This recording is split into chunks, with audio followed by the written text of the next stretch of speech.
Então, o nosso objetivo hoje é apresentar esse tutorial sobre fibras óticas monomodo e, em particular, a gente vai falar sobre a importância da definição do tipo e parâmetros. E o porquê disso? Porque nós estamos observando aí no cenário atual dos provedores de internet, os ISPs, um crescimento, um aumento da complexidade desses provedores. O que significa que não basta mais ele definir o projeto da rede ótica apenas pela quantidade de fibras.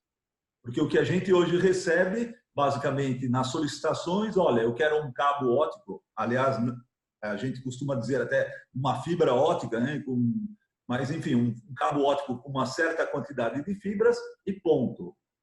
Isso no cenário dos provedores.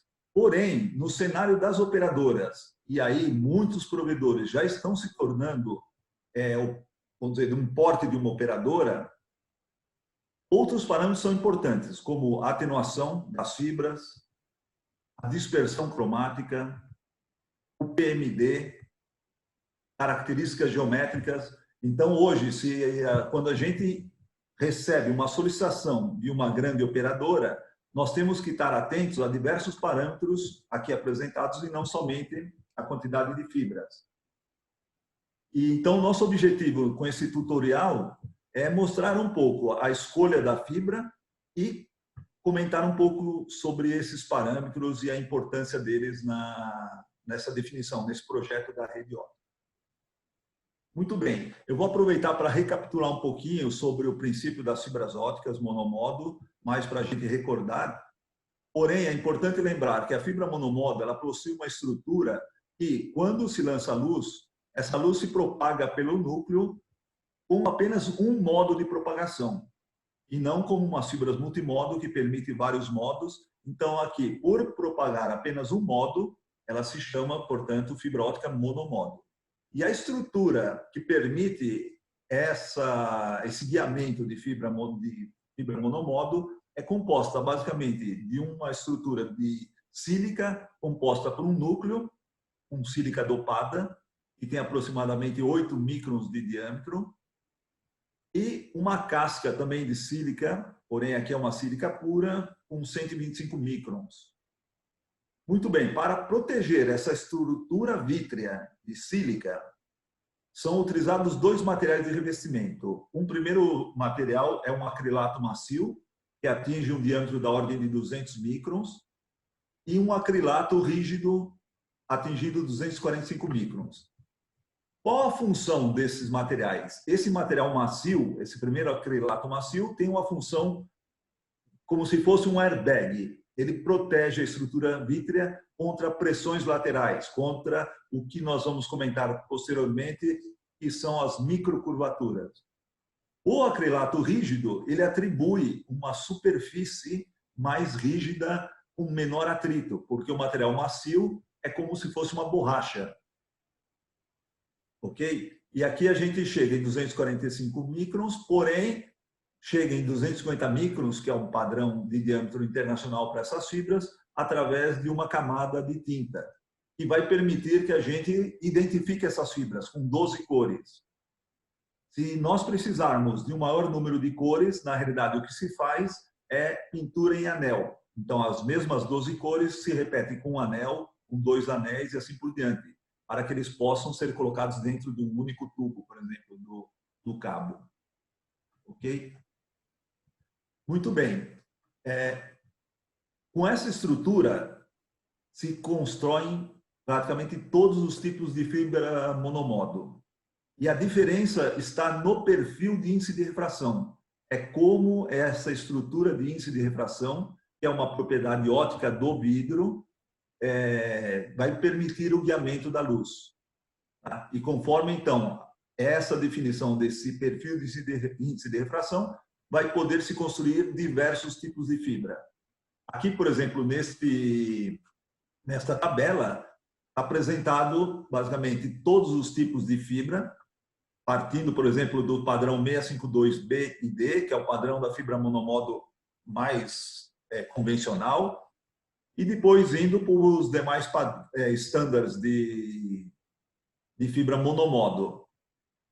Aqui a 652B e D é chamada Standard e a 652D é a Low Water Peak, o baixo pico d'água, conhecidas na ABNT como Single Mode, ou SM. Porém, depois tem a 654, que é o Cutoff Shifted, tem as fibras 655, que são as fibras não zero dispersion, e depois a família das fibras de baixa sensibilidade à curvatura, que são as fibras 657, que aí tem A1, A2, B2 e B3. Porém, nesta apresentação, nesse tutorial, nós vamos concentrar somente nessas duas fibras, a 652B e a D, mostrando a diferença entre elas, que é um questionamento recorrente. Isto é, o pessoal muitas vezes pergunta para os nossos para a nossa força de venda, né? Qual a diferença entre essa fibra? Por que eu tenho que especificar D e não a B e assim por diante? Então, nós vamos focar nessa primeira apresentação, nessas duas fibras. Muito bem. E o que faz a atenuação e a dispersão na luz nas fibras, né? A gente sabe que a propagação, a transmissão de informações de dados é feita através de pulsos ópticos. E esse pulso óptico, quanto mais estreito for, maior a quantidade de pulsos que eu consigo colocar na fibra e, portanto, maior a capacidade de transmissão que eu consigo transmitir por uma única fibra. O problema é que, devido à dispersão e à atenuação, esse pulso se propaga e ele vai sofrer um alargamento e um achatamento, isto é, ele atenua e ele se dispersa no tempo.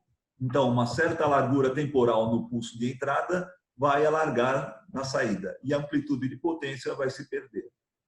Ok? Então, esses dois parâmetros são extremamente importantes no dimensionamento da rede óptica, em função do sistema que vai ser utilizado. Muito bem, vamos ver então a atenuação nas fibras. Quais são as principais causas, né? É importante dizer que a atenuação na fibra, que a gente chama de alfa, ela é uma característica que depende do comprimento de onda. Então, só lembrando, nós vamos ver posteriormente que a transmissão pode ser feita em diversos comprimentos de onda dentro do espectro. Os principais que a gente conhece é a 1310 nanômetros, que é uma janela, 1550. Mas existem outras janelas que estão sendo utilizadas e se expandindo com a expansão dos equipamentos, que se torna importante, portanto, conhecer essa chamada atenuação espectral da fibra. Mas as principais causas é o seguinte: quando eu coloco uma potência de entrada, a luz vai se propagar pela fibra e vai sair com uma potência de saída. A atenuação é dada por uma equação que é 10 vezes o logaritmo da potência de saída pela potência de entrada. E essa equação me dá essa perda em dB. E se eu dividir essa atenuação em dB pelo comprimento que se propagou, eu vou ter a minha atenuação em dB por quilômetro, que é o parâmetro que a gente conhece tipicamente para as fibras, né? Mas o que causa, então, essas reduções, essa perda de potência ao longo da propagação na fibra? Uma primeira causa é a absorção por impurezas e pela própria estrutura. A própria estrutura, ela absorve a luz na medida que ela se propaga. E ela também depende do comprimento de onda, como a gente vai ver a seguir no gráfico da atenuação espectral. Mas existem algumas impurezas, como, por exemplo, alguns metais, ou a hidroxila, OH-, e essa em particular é o que nós vamos comentar, porque é ela que gera o chamado pico d'água, o pico de absorção. E, portanto, quando a luz atinge, passa por esses materiais, ela é absorvida e parte da potência se perde. Uma segunda causa é chamada de espalhamento óptico. Existe um espalhamento natural em todo o material, quando a luz se propaga. Em particular, na fibra, existe um espalhamento chamado espalhamento Rayleigh. Esse espalhamento que faz com que parte da fibra, da potência óptica vai se perdendo ao longo da fibra, do comprimento, e parte desse espalhamento volta para a origem. E é esse espalhamento que permite a utilização do equipamento chamado OTDR, que mede a perda óptica na fibra. É esse espalhamento que faz que a parte da luz volte e ela é medida e permite determinar a atenuação e os defeitos na fibra. Mas também outros defeitos também causam espalhamento. Por exemplo, um defeito mecânico, uma bolha, etc. Essas são causas intrínsecas. Elas são inerentes à fibra. A gente não tem o que fazer. Uma vez existente, eu não consigo retirar. Porém, a gente pode prejudicar ainda mais a fibra. E uma das formas de prejudicar é com as microcurvaturas. Microcurvaturas são curvaturas que ocorrem na fibra com dimensões pequenas, da ordem do diâmetro da fibra. E essas microcurvaturas, que podem ocorrer, por exemplo, com a compressão lateral da fibra sobre uma superfície rugosa, faz com que também parte da potência que está sendo guiada se perde. E aí, com isso, nós vamos ter uma perda, um acréscimo de perda. Essa microcurvatura pode ser localizada, mas ela pode ser distribuída por comprimentos maiores. Uma outra causa externa são as macrocurvaturas. A gente está vendo aqui nesse esquema que essa curvatura já tem dimensões bem superiores às dimensões da fibra.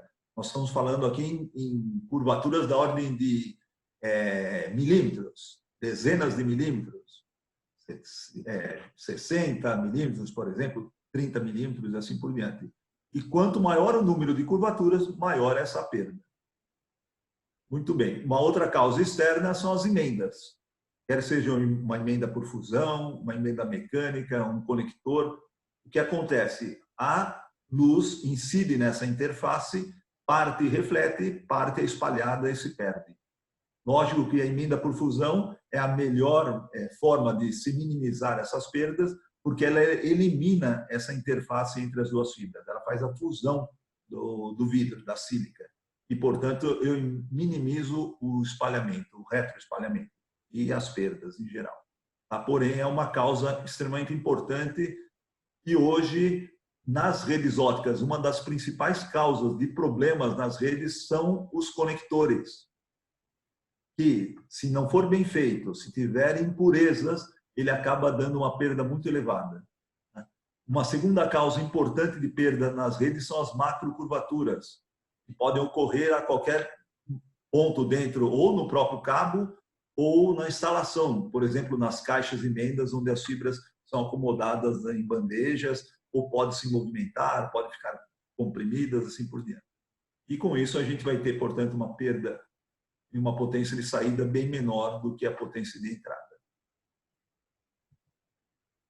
Se olharmos, então, a atenuação espectral, que significa atenuação em dBs por quilômetro, em função do comprimento de onda, e aqui nós estamos colocando praticamente todo o espectro onde a fibra óptica pode operar, as fibras ópticas monomodo, que vai de 1.260 nanômetros até 1.670 nanômetros, mais ou menos, passando por alguns comprimentos de onda particulares, como 1.310, que é a primeira janela, 1.385, que é o comprimento de onda que nós vamos ver onde a hidroxila atua, 1.490, que é um comprimento de onda onde alguns sistemas operam, como, por exemplo, o GPON, 1.550, que é a conhecida antiga segunda janela de transmissão, e 1.625, que é uma janela normalmente utilizada para monitoramento. Muito bem. Esse espectro ele é dividido em bandas. Essas bandas são uma definição internacional também, de estándar internacional, que vai a banda O, E, S, C, L e U. Elas são classificadas dessas formas e têm uma certa largura, porque para cada uma delas você pode definir quais são os sistemas que vão operar. Bom, se olharmos então para a primeira perda, que é o espalhamento Rayleigh, que nós comentamos, a gente vê que essa perda óptica ela existe na fibra. Lógico que quanto melhor a fibra, menor é esse espalhamento. Mas ela existe e ela diminui à medida que aumenta o comprimento de onda. Então, ela parte lá de valores, por exemplo, da ordem de 0,4 dB e vai chegar aqui em torno de 0,15, 0,16 dB, 0,17, lá em 1.660 nanômetros. A segunda causa é a absorção. E no caso aqui é chamada absorção infravermelho. Nós não estamos considerando aqui as impurezas, apenas a absorção natural que existe nesse material que constitui a fibra. E essa absorção, ela aumenta na medida que aumenta o comprimento de onda. E ela chama infravermelho porque aqui a gente já está na região do infravermelho e ela vai subindo na medida que eu vou aumentando esse comprimento de onda. A outra causa é aquela que nós comentamos da absorção da hidroxila, ou pico d'água, que ocorre nesse comprimento de onda, 1.385 nanômetros. Esse pico d'água ele pode ser maior ou menor conforme o processo de fabricação da fibra. Então, eu posso ter um pico bem elevado, e aqui eu estou mostrando um pico que dá em torno de 0,2, mas tem fibras que têm valores muito mais elevados, mas eu posso construir fibras com picos de atenuação de absorção de algar menor. Portanto, a soma de tudo isso, eu gero a chamada atenuação espectral da fibra. Ela começa num valor alto, vai caindo, em torno desse 1.385 nanômetros, ela sobe essa atenuação devido a esse pico d'água, volta a cair e depois ela vai voltar a subir lá acima de 1.625 nanômetros. Então, com isso, a gente cria uma atenuação espectral típica de uma fibra. E, em particular, quando esse pico de água é elevado, na ordem de 0,5 ou até superior, essa é a chamada fibra 652B de bola, que é uma fibra padrão standard e que muitos fabricantes ainda fabricam com essa característica. Por quê? Porque existem diversos processos de fabricação da fibra. E para eliminar essa hidroxila, você tem que ter processos de primeira linha, você tem que ter processos com extremo controle para que a gente consiga criar uma fibra com atenuação menor nesse pico d'água. E acaba influenciando também em toda a estrutura da fibra. Você tem normalmente uma fibra 652 já no padrão D, chamada Low Water Peak, cujo pico de atenuação tem uma atenuação máxima menor que a atenuação a 1.310. Isso é mandatório. Esse pico não pode ser superior a 1.310 nanômetros. Então, essa é a caracterização da fibra 652D. Mas o mais importante dessa fibra 652D não é somente ter o pico baixo. Esse pico de atenuação ele pode variar no tempo. Por exemplo, se a fibra estiver em contato com o gás hidrogênio, e aí vocês vão perguntar, poxa, mas em que situação eu tenho a presença de gás hidrogênio, o H2? Isso pode ocorrer em várias situações. A própria degradação dos materiais do cabo óptico pode gerar hidrogênio. O local de instalação, um duto ou um cabo diretamente enterrado, vai estar em contato próximo à região que tem a degradação de algum organismo vivo, isto é, alguma coisa que está em degradação, um material orgânico. Isso pode gerar também hidrogênio. E esse hidrogênio vai permear a fibra e pode aumentar o pico d'água. Por isso, a fibra 652D, chamada Low Water Peak, ela tem que passar por um tratamento. E, em particular, as fibras da Sterlite, elas são 100% submetidas a um tratamento que estabiliza esse pico. Mesmo a fibra ficando 20 anos submetida ao hidrogênio, ela não vai aumentar mais o pico d'água. Agora, você pode ter fabricantes que fabricam a 652D, dizendo que é D, mas não tem estabilidade de hidrogênio. Então, ela, com o tempo, ela deixa de ser D e vai passar a ser uma 652B, porque o pico d'água vai subir. Ok? Bom, vamos falar um pouquinho sobre a dispersão cromática. A dispersão cromática, basicamente, ocorre porque, desculpe aqui, nós temos um pulso óptico de entrada, como nós vimos. Só que esse pulso óptico, ele deveria ser, a princípio, monocromático, isto é, só ter um comprimento de onda. Mas, na prática, ele não ocorre. Por exemplo, eu tenho um laser que opera 1.550 nanômetros. Na prática, existem alguns comprimentos de onda em torno de 1.550 nanômetros. Então, a gente está esquematizando aqui como se fosse cada cor dessa um comprimento de onda constituindo o pulso óptico. E o interessante é que a velocidade de propagação da luz pela fibra, ele depende do chamado índice de refração, N.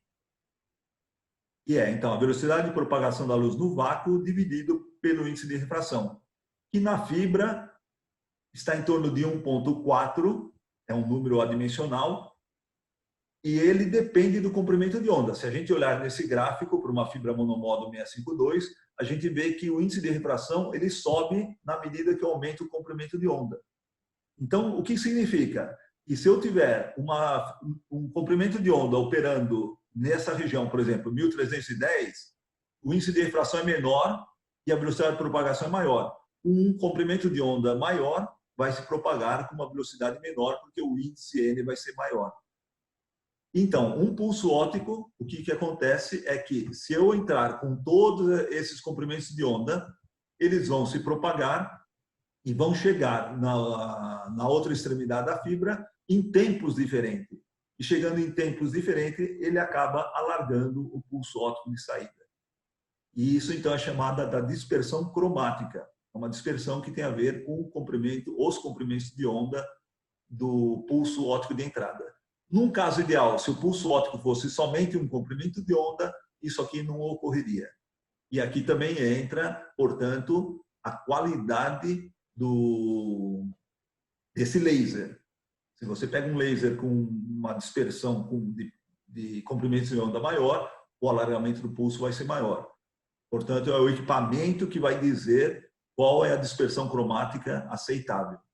E aqui passa a ser um ponto interessante, porque existem situações, e nós já passamos por situações do tipo, onde o cliente, a operadora, o ISP, não se preocupou com esse parâmetro de dispersão cromática e acabou, depois, tentando passar um sistema que necessitava de uma certa largura máxima de dispersão e não passava. Quer dizer, o sinal não conseguia transmitir porque essa dispersão acabava dando erro na transmissão.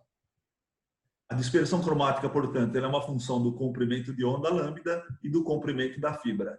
E ela é dada por picosegundos, por nanômetro por quilômetro. Ela é linear com o quilômetro. Portanto, se eu tiver 1 quilômetro e o pulso alargar 20 picosegundos, em 2 quilômetros vai alargar 40. E também varia com o comprimento de onda. E como é, então, esse gráfico? Se a gente olhar para aquela curva de atenuação espectral, mesma curva, o mesmo espectro, a gente vai ver que essa dispersão cromática aqui, colocada nesse eixo, ó, dispersão cromática em picosegundos, nanômetro quilômetro, indo de 0 até 30, na verdade o 0 está nessa linha aqui, a gente vai ver que em torno de 1310, a dispersão cromática da fibra monomodo 652, que pode ser B ou D, aqui não faz diferença, ela passa em torno de 0 nesse comprimento de onda. E ela vai subindo, chegando a 1550, na ordem de 20 picosegundos por nanômetro quilômetro. E depois ela continua subindo. É importante dizer que nessa região, a 1550, também nessa banda C e L, é onde operam os sistemas WDM ou DWDM. E em muitas situações, essa dispersão, dependendo da distância que vai transmitir, não permite. Então, se a operadora não levar em conta essa dispersão, ele pode ter surpresas depois. E também não tem o que fazer com essa fibra. Essa dispersão pode variar um pouco, pode ser 18, 19, depende um pouco da característica de cada fabricante, mas não vai sair desse patamar. Ele tem que ser levado em consideração no cálculo do enlace. E, em particular, nos enlaces de longa distância, nos backbones. Para as redes de acesso FTTH, não é tão relevante nesse momento. Pode vir a ser num futuro próximo, quando os sistemas GPON, por exemplo, vai passar por um NG-PON2, onde já se opera com vários comprimentos de onda. Um outro ponto importante são os sistemas CWDM, que é um sistema que opera com comprimentos de onda indo de 1310 até 1600 nanômetros, e esses pulsos são mais largos e tem pulsos propagando, tem canais se propagando nessa região do pico d'água. Então, ele passa a ser importante, porque a atenuação aqui nessa região pode inviabilizar o uso de alguns canais. Pode chegar até 3 canais perdidos se o pico d'água for elevado. Mas esse aspecto dos novos sistemas a gente vai comentar num próximo tutorial. Bom, o PMD é uma outra causa de dispersão. Da mesma forma, eu tenho um pulso óptico de entrada Esse pulso óptico ele pode ser dividido em duas polarizações. Na realidade, tem várias polarizações, mas aqui, para esquematizar, eu estou colocando uma polarização X e uma polarização Y, que são os modos de polarização, né, que a luz, quando sai do laser, possui. O fato é que, numa fibra ideal, esses modos de polarização se propagam com velocidade constante, igual. Só que numa fibra real, onde existem estresse sobre a fibra ou irregularidades, variações dimensionais, os modos de propagação se propagam com velocidades, de polarização, desculpe, se propagam com velocidades diferentes, causando o mesmo efeito que nós vimos com a dispersão cromática. Os pulsos se defasam e a gente tem um alargamento do pulso óptico de saída. E essa, então, é conhecida como a dispersão por polarização, por modos de polarização, ou PMD. E ela é uma função que depende da raiz quadrada do comprimento. Então, ela não é linear com o comprimento, ela depende da raiz quadrada. Então, ela é dada por picosegundos, raiz quadrada de quilômetro. E também tem um efeito de concatenação, isto é, quando eu emendo fibras, essa emenda, que varia com a raiz quadrada, também pode ter outros efeitos, criando um PMD de grupo, mas que a gente também vai comentar mais para frente. Já é um avanço, vamos dizer, desse conceito do PMD. Bom, para a gente concluir e resumir, nós vamos apresentar aqui uma tabela onde tem vários parâmetros das fibras e comparando a 652 com a 6B com a D. Então, por exemplo, o diâmetro do campo modal, que é o diâmetro da luz se propagando em cima daquele núcleo. Aquele núcleo a gente viu que é da ordem de 8 microns, mas o diâmetro do campo modal é um pouco maior. Na fibra 652B, ele pode ir de 8,6 a 9,5. Na 652D, por estándar internacional, ele já é mais estreito. Da mesma forma que a variação desse campo em torno do valor médio, aqui permite mais ou menos 0,6, aqui permite mais ou menos 0,4. E o diâmetro, a variação da casca, de 125 mais ou menos 1, na 652D também permite um estreitamento, ou requer um estreitamento dessa variação dimensional da casca. Circularidade do núcleo, circularidade da casca é basicamente a mesma, não altera, mas esses parâmetros são importantes porque quando se faz a emenda da fibra, esse parâmetro vai atuar. Se eu tiver, quanto maior for a minha variação do campo modal ou variação da casca, maior vai ser a perda no momento da fusão, por exemplo, da conectorização ou de uma emenda mecânica. Então, quanto mais essa variação, melhor.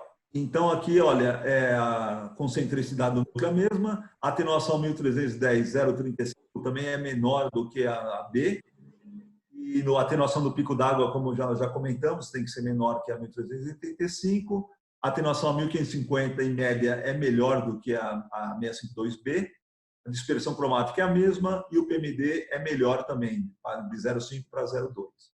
Ok? E lembrando-se que esse comportamento é hidrogênio da 652.